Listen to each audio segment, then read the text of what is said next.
Texas House could vote as soon as today on new redistricting maps when they reconvene in less than an hour. But Democrats who blocked the vote for 2 weeks by leaving the state say they aren't backing down. Several lawmakers joined State Representative Nicole Collier in ripping up Republican-imposed permission slips for police escorts and sleeping on the House floor last night. Collier spoke about her party's resistance on the takeout last night. We've sparked a movement. Since we started two weeks ago, gerrymandering has become a household word. That wasn't happening before. Now people are seeing this for what it is. We won't go back to the Jim Crow era. We want to make sure that we preserve the freedom. And so we may not win this battle, but the war continues. I want to bring in CBS News political reporter Hunter Woodall, who's in D.C. So, Hunter, what can we expect when the State House reconvenes next hour? Well, good morning, Vlad. What we've seen now in the recent days is Texas Democrats turning their attention from fighting these maps from passing to essentially Texas Democrats are saying they're trying to build the legal case against these maps so they can try and overturn them in courts. Texas Republicans obviously have so much power in the state, and every sign we're seeing is that these maps, these new congressional maps in Texas that will essentially take 5 Democratic congressional seats and make them more favorable to Republicans could pass any day now. That means as soon as today or tomorrow.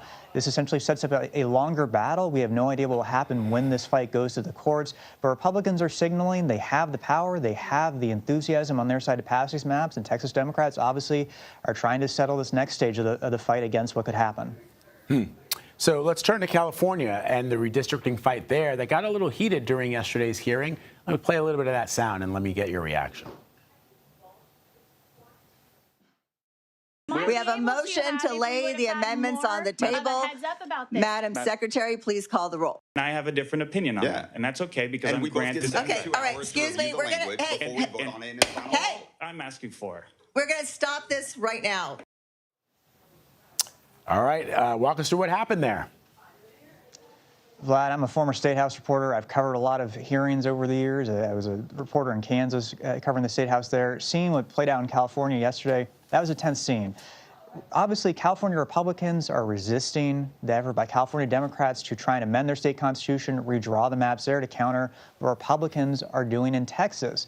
But we need to think about the timeline here. So we essentially were told last Thursday there's going to be this effort to amend the state constitution to have California change its congressional maps, try to change its congressional maps.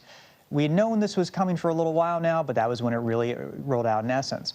And then on Friday, late Friday night, about 9 p.m. Eastern, we finally saw the new congressional maps that were being put forward in California. These changes that would take 5 California Republican districts and make them more favorable to Democrats, again, to counter what's happening in Texas.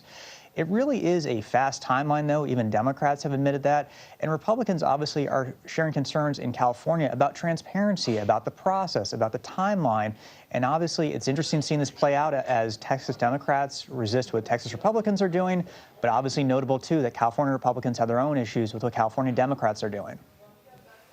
Right. And as you know, Hunter, other states are considering their own redistricting. I mean, we've talked about this all week long.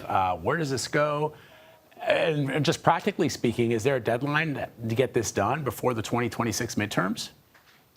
That's a great unclear thing here right now, because obviously right now Republicans essentially have a 3-seat majority in the U.S. House.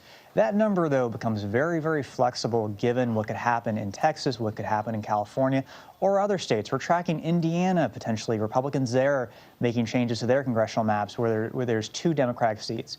There's also this idea of other states, Missouri, for example, that could make changes as well, and that could target 1 Democratic seat and make it more favorable to Republicans there.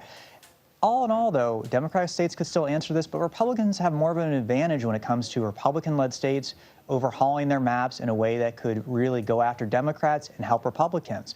It continues to be a dynamic we're watching, and there's no clarity yet about when this will end. Wow. All right. Hunter Woodall, thank you very much, my friend. Appreciate it.